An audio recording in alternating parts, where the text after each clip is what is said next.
দুনিয়াতে সংশোধিত হয় সে, নাকি পরকালে যে ব্যক্তি অপেক্ষায় বসে থাকে সে? এখন এই সংশোধনের দিকে যদি আমরা দাওয়াত দিই, আমরা কি মৌলবাদী হয়ে যাব? সমাজের শত্রু হয়ে যাব? দেশ ও জাতির শত্রু হয়ে যাব? সুদী কারবার ছাড়া অর্থনৈতিক বিষয় কি চালানো সম্ভব না?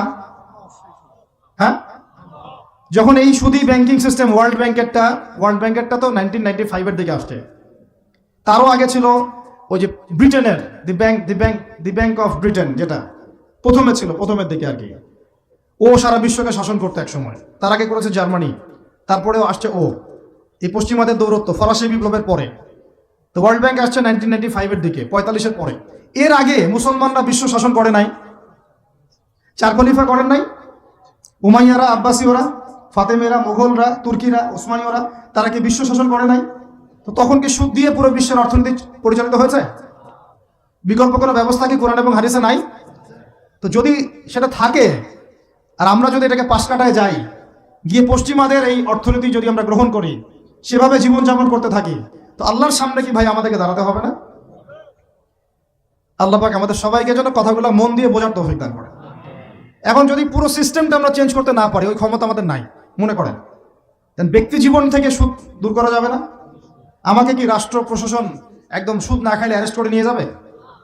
আমি যদি বলি আমি সুদ খাবো না, সুদ ভিত্তিক ব্যাংকিং সিস্টেমে আমি ডিলিংস করবো না, অ্যাকাউন্ট থাকতে পারে আপনার, কিন্তু আপনি ডিলিংস করতেছেন না, ঠিক আছে? সুদের টাকা যদি আসেও ওটা আপনি ছেড়ে দিচ্ছেন, নিচ্ছেন না, এবং সুদী এনজিও কারবার এগুলোর সাথে আপনি যুক্ত হচ্ছেন না, তো আপনাকে কি অ্যারেস্ট করে নিয়ে যাওয়া হবে জেলখানায়? কেন খাচ্ছিস না বলেন, নিয়ে যাওয়া হবে? এখনো ওই রকম দুঃসাহস দেখানোর মতো লোক বাংলাদেশে আসে নাই যে আপনি সুদ না খাইলে আপনাকে জোর করে ধরে নিয়ে যাবে। আছে এরকম কেউ? কখনো করবে না তারা এই কাজটা, ইনশাআল্লাহ। আর যদি করে তাহলে তো আল্লাহর গজব নেমে আসবে। তো এখন তাহলে সুদ খাচ্ছে কে? আপনি, আমি, নিজেই। কে খাচ্ছে তাহলে? আমরা নিজেরাই খাচ্ছি। হয় আমি খাচ্ছি, না হলে আপনি খাচ্ছেন, না হলে আপনার স্ত্রী খাচ্ছে, না হলে আপনার বাবা খাচ্ছে। অতএব সুদের মধ্য দিয়ে আমরা আল্লাহ এবং তার রাসূলের সাথে সরাসরি যুদ্ধ করতেছি। বদরের যুদ্ধে কি আবু জাহেলরা পরাজিত হয় নাই? উহুদের যুদ্ধে, খন্দকের যুদ্ধে, মুতা, ইয়ারমুকে, এই শতাব্দীর পর শতাব্দী আল্লাহ এবং তার রাসূলের বিরুদ্ধে যারা দাঁড়াইছে, তারা কি কখনো টিকতে পারছে?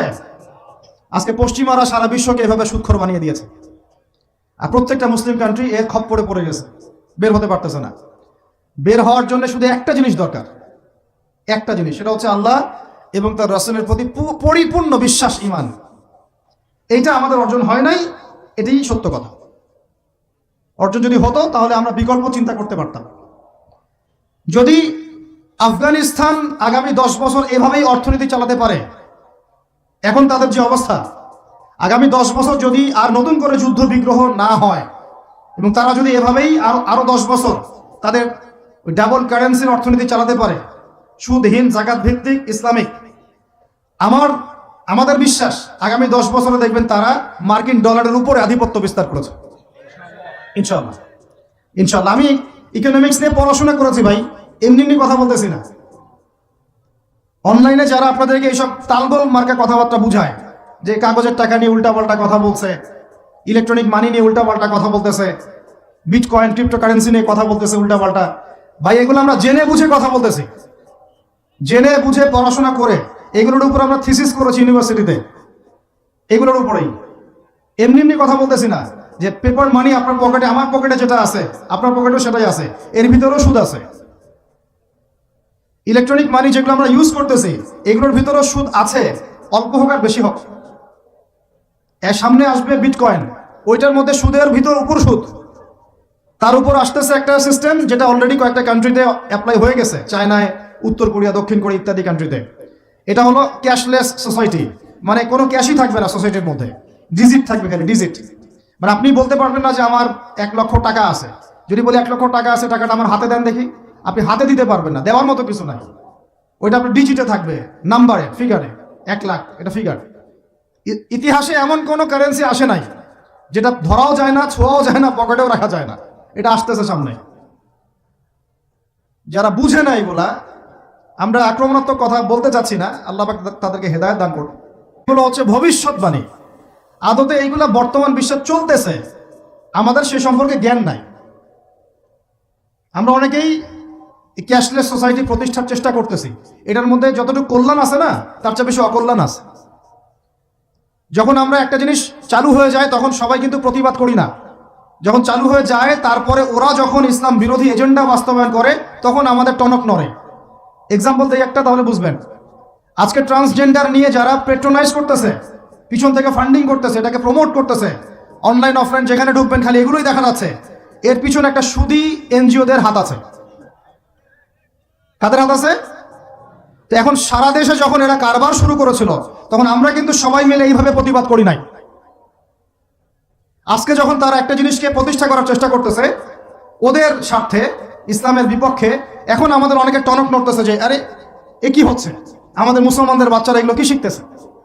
সমস্যা হচ্ছে আমরা সমস্যা আসলে শুরুতে বোঝার মতো ওই নূর বাসিরা হিকমা আমাদের এখনো পয়দা হয়নি, যখন শেষে গিয়ে একদম কি বলে ওটাকে, মাঝপথে গিয়ে যখন দড়িয়ায় যখন নৌকা ডোবা শুরু করে তখন আমাদের হুঁশ ফিরে আরে কি হচ্ছে।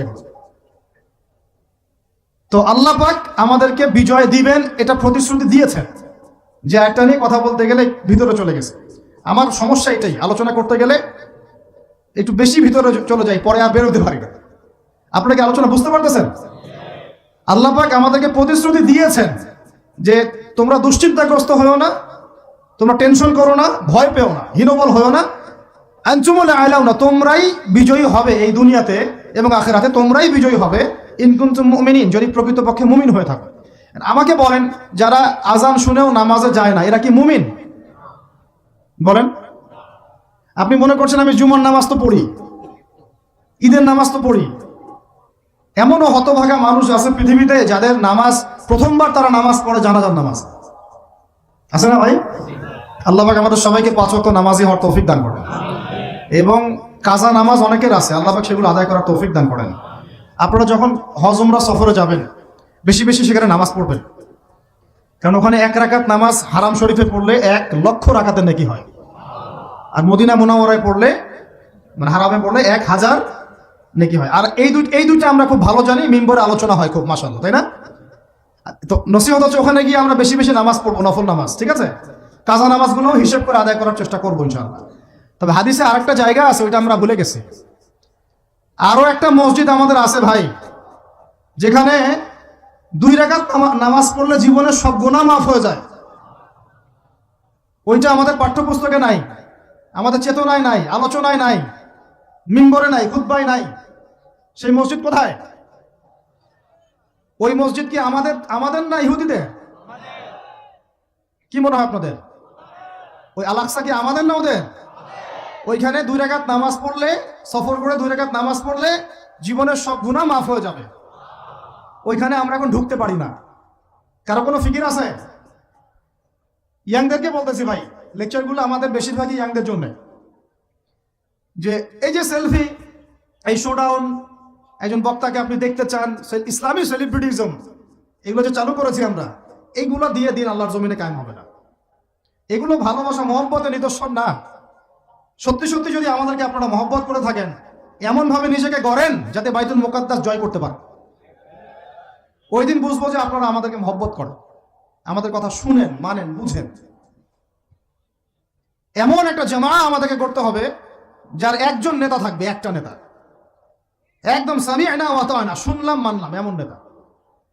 এত ইখতিলাফ, এত বিভক্তি চলবে না। মানে বিভক্তি, ইখতিলাফ থাকতে পারে মাসলা মাসাইলের ব্যাপারে, ফিকহি ব্যাপারে, কিন্তু এই এত দলীয় বিভক্তি থাকা যাবে না। এক টেবিলে আলেমদেরকে বসতেই হবে। আলেমরা যদি এক টেবিলে না বসে ঐক্যের দৃষ্টান্ত স্থাপন না করতে পারে, জনগণ ঐক্যবদ্ধ হতে পারবে না। বাংলাদেশের সবচেয়ে বেশি দরকার এখন ওলামায়ে কেরামের ঐক্য। আমরা যারা ছোটরা আছি, আমাদের মূল কাজ এখন এইটাই, আমরা এটাই ফিকির করি কিভাবে আলেমদেরকে একটা জায়গায় বসানো যায়। আলেমরা যদি ঐক্যবদ্ধ হতে পারেন, জনগণ একদিকে ফোকাস করে চলতে পারবে ইনশাআল্লাহ। এবং তাদের মধ্যে যদি একজন আমির নিযুক্ত করা হয় এবং তার কথা যদি আমরা সুরাভিত্তিক মেনে চলি, ইনশাআল্লাহ বাংলাদেশ কেন পুরা বিশ্বে দিন কায়েম করা সম্ভব। আমরা এই দিক থেকে আমরা মোটামুটি 20-30 বছর পিছায় আছি এখনো, বুঝতে পারছেন না আমার কথা? এই দিক থেকে দেখেন, আল্লাহ নবী সাল্লাল্লাহু আলাইহি ওয়াসাল্লাম মক্কাতেও সাহাবীদের মধ্যে কখনো বিভক্তি হতে দেন নাই। একজন নেতা, তার আন্ডারে সব সাহাবীরা বায়াত করে আছেন হাতে হাত রেখে, ব্যাস যা বলবেন তাই, ডানে যাইতে বলে ডাইনে, বামে যাইতে বলে বামে। মার খাচ্ছেন, যদি নবীজি বলেন হিজরত করে চলে যাও, হিজরত করে চলে গেল আবিসিনিয়ায়, তাই না? আর যদি নবীজি বলেন সবর করো, সাবরান আলা ইয়াসির ফাইন্নামা উইদাকুমুল জান্নাহ, সবর করো তোমাদের জন্য জান্নাত, সবর করতেছেন, মার খাচ্ছেন, তাও কোনো কথা বলতেছেন না। এইরকম সামি'না ওয়া আতা'নার জেনারেশন না থাকলে দিন কায়েম হয় না, যেটা আমাদের বিগত 50 বছর আমরা করতে পারি নাই, এটাই সত্য কথা। এটা করার জন্য সবার আগে আমাদের মনের হিংসা দূর করতে হবে। কি দূর করতে হবে? মনের হিংসা দূর করতে হবে, মনের অহংকার দূর করতে হবে, নিজেকে ছোট মনে করা শিখতে হবে।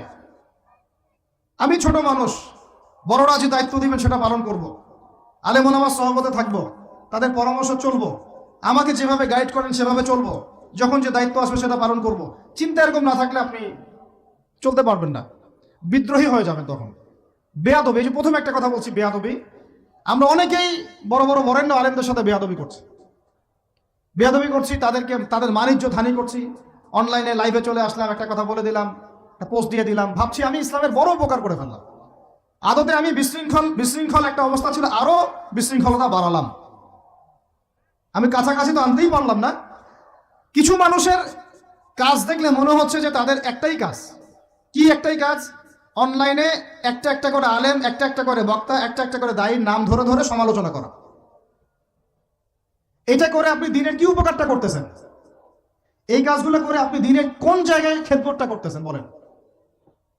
এতে করে মানুষের দিন সম্পর্কে, সেই আলেম সম্পর্কে, সেই বক্তা সম্পর্কে, সেই ওস্তাদ সম্পর্কে, সেই ইসলামী দল সম্পর্কে কি ভালো ধারণা সৃষ্টি হচ্ছে না খারাপ? আমরা যদি প্রশ্ন করি যে আপনি নিজের চেহারাটা একটু আয়নায় দেখেন না, আপনার ভিতরে কি কোনো দোষ নাই? আপনি কি এই উম্মার নেতৃত্ব দেওয়ার যোগ্যতা অর্জন করেছেন?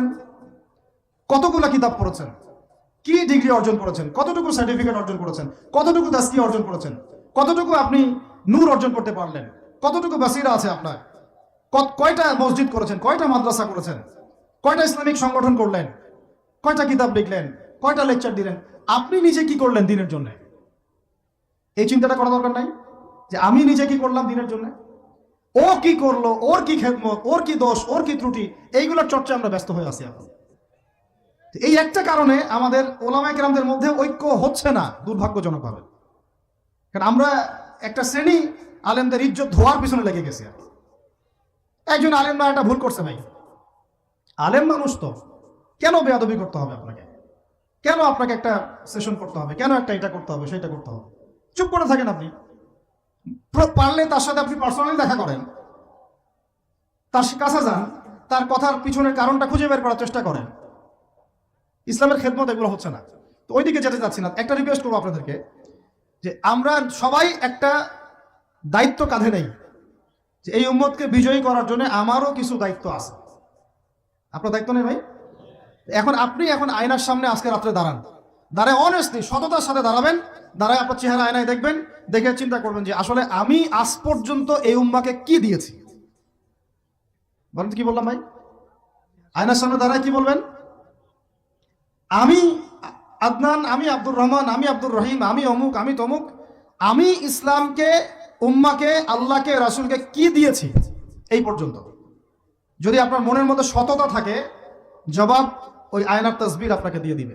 একটা উর্দু শের আছে যে চেহারে তো আকসার ধোকা দেতি হ্যায়, সচ তো আইনা বলতি হ্যায়। মানে চেহারা তো বেশিরভাগ সময় ধোকা দেয় মানুষকে, সত্য কথা বলে আয়নার প্রতিবিম্ব। তো আল্লাহর ওয়াস্তে নিজের আত্মসমালোচনা করি, আমরা উম্মাকে কি দিলাম এটার ফিকির করি। এখন যদি উত্তর আসে যে আমি অনেক দিয়েছি উম্মাকে, আমি একদম কামেল হয়ে গেছি, তাহলে বুঝবেন আপনার মধ্যে ইবলিসের চরিত্র আসছে। ইবলিসই বলতে পারে যে আমি সবার চেয়ে শ্রেষ্ঠ। ওই যে বলে নাই, আনা খায়রুম মিনহু, আমি আদমের চেয়ে শ্রেষ্ঠ। খলাকতানি মিন নার, আমাকে আগুন দিয়ে সৃষ্টি করেছেন। খলাকতাহু মিন তিন, তাকে মাটি দিয়ে সৃষ্টি করেছেন। এই কেবার যদি চলে আসে বুঝবেন আপনি ধ্বংস হয়ে গেছেন। ফিরআউন বলেছিল আনা রাব্বুকুমুল আ'লা, আমি তোমাদের মহান রব। নাউযুবিল্লাহ। আর একজন আল্লাহর বান্দা খালি বলবে আল্লাহুম্মা ইজআলনি ফি আইনি সগীরা ওয়াজআলনি ফি আ'য়ুনিন নাসি কাবীরা। আল্লাহ তুমি আমাকে নিজের চোখে ছোট বানায় দাও আর অন্য মানুষের চোখে আমাকে বড় বানায় দাও। আমিন। তো আত্মসমালোচনা করতে হবে কিনা ভাই? এখন যদি আমার উত্তর আসে যে না আমি তো আসলে ভাই কিছু করতে পারি নাই, এই টুকটাক কিছু লেকচার দিয়েছি এতটুকুই, এখনো আমি উম্মাহকে ঐক্যবদ্ধ করতে পারি নাই, উলামায়ে কেরামকে এক জায়গায় আনতে পারি নাই, আমি এখনো কোনো ইসলামিক বড় কোনো অ্যাসোসিয়েশন ফর্ম করতে পারলাম না, এখন পর্যন্ত আমি 100টা কিতাব লিখতে পারি নাই, এখনো আমি ইফতা দেওয়ার মতো বা মুফতি হওয়ার মতো যোগ্যতা অর্জন করিনি, এখনো আমার কোরআনের কত জ্ঞান শেখা বাকি, কত আলেমের সহবতের থেকে নূর নেওয়া বাকি, এখনো কত দূর যাওয়া বাকি, এই চিন্তাগুলো যদি মনের মধ্যে আসে তখন দেখবেন রাতে আপনার ঘুম হারাম হয়ে গেছে। তখন আপনার প্রচেষ্টা চলবে ইনশাল্লাহ কিভাবে এগুলো আপনি অর্জন করতে পারবেন। ওই গুটি কয়েক মানুষকে দিয়ে দিন কায়েম হবে ইনশাল্লাহ। আমার কথা রাগ করলেন নাকি? একটু মন খারাপ করলে আল্লাহ পাক ওই ওসিলায় যদি আপনাকে আবার দিনের দিকে নিয়ে আসেন, আমার লেকচার ওয়াজ করা সার্থক। একটু আঘাত পাইলে আমি খুশি হব। সরকার, প্রশাসন, আম জনগণ, আমাদের মা বোন, আপনারা, আমাদের পরের প্রজন্ম, কেউই আমাদের শত্রু না। আমাদের শত্রু বরং আমার বা আমাদের চেয়ে ভালো কোনো বন্ধুই নেই আপনাদের। আমার বা আমাদের চেয়ে ভালো কোনো বন্ধু নাই আপনাদের। যারা আছে এদের ব্যাপারে একটা স্টেটমেন্ট বলে দিই আমি, যে তুঝ জैसा दोस्त हो তো দুশমন কি কোই জরুরত নেই। ওইরকম বন্ধু যদি থাকে তাহলে দুশমনের কোনো দরকার হবে না। এই বিশ্বে যারা পশ্চিমাদেরকে বন্ধু বানাইছে ওদের কোনো দুশমনের দরকার নাই। একদম খোলামেলা বললেন, ইসরায়েলের সাথে যারা আতাত করেছে ওদের দুশমনের দরকার নাই। পশ্চিমা আমেরিকাদের সাথে যারা বন্ধুত্ব করে চলছে এদের দুশমনের কোনো দরকার নাই। দেখে নিন, এদের চরিত্র হচ্ছে এরা একটা মুখ নিয়ে আপনার সামনে আসবে, ওদের একটা স্বার্থ পিছনে থাকবে, ওই স্বার্থ উদ্ধার করার জন্য বন্ধুর বেশে আপনার সামনে আসবে, এরপর স্বার্থ উদ্ধার করা শেষ আপনার গর্দান নামাই দিবে। তারপরে বিশ্বাস করতেছেন না? আমরা ওদেরকে চিনি, কারণ আমরা আল্লাহর কিতাব পড়ি রে ভাই। আল্লাহ পাক এই কিতাবের সূরা মাইদার 51 নম্বর আয়াতে বলেছেন, ইয়া আইয়ুহাল্লাযীনা আমানু, হে মুমিনগণ, লা তাত্তাখিযুল ইয়াহুদা ওয়ান নাসারা আউলিয়া, তোমরা এই ইহুদিদেরকে আর নাসারা খ্রিস্টানদেরকে বন্ধুরূপে গ্রহণ করো না। কে বলেছেন ভাই? আমার কিছু বলার আছে এখানে? কোন ইহুদি কোন খ্রিস্টানকে? আল্লাহ পাকে সবার কথা বলছেন? উত্তর না। ওদের মধ্যেও কিছু কিছু ভালো মানুষ আছে, সত্য এটা, কিছু কিছু ভালো মানুষ আছে। কারা তাহলে? কাদেরকে নিষেধ করলেন আল্লাহ পাক? আল্লাহ পাক বলছেন বা'দুহুম আউলিয়া বা'দ, ওদের মধ্যে কিছু আছে যারা একে অপরের বন্ধু। একে অপরের, বলেন তো ইসরায়েল আর আমেরিকা কি একে অপরের বন্ধু না? বন্ধু না। এদেরকে বন্ধুরূপে গ্রহণ করতে আল্লাহ নিষেধ করেছেন। এই আয়াতটা এখন ওই মধ্যপ্রাচ্যের এই হাবিবিদেরকে কে বুঝাবে? কে বুঝাবে? এই জর্ডানের রাজাকে কে বুঝাবে? আমাদের সাউদের কিংকে কে বুঝাবে? লেবাননকে কে বুঝাবে? এই যে গলফ কান্ট্রিদেরকে কে বুঝাবে যে আল্লাহ পাক বলেছেন ইহুদি এবং খ্রিস্টানদের মধ্যে যারা একে অপরের বন্ধু এদেরকে আমরা বলি জায়নিস্ট। কি বলি?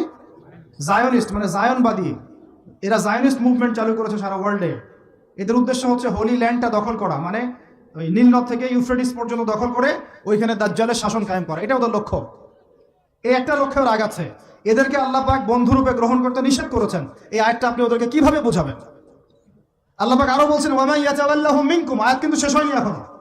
আল্লাহ পাক বলছেন ওয়া মা ইয়াতাওয়াল্লাহুম মিনকুম, তোমাদের মধ্যে হে মুমিনরা কেউ যদি ওদের দিকে মুখ ফিরাও, মানে ওদেরকে অ্যালায়েন্স রূপে গ্রহণ করো, ফাইন্নাহু মিনহুম, তুমি তখন তাদের অন্তর্ভুক্ত হয়ে যাবে। নাউজুবিল্লাহ।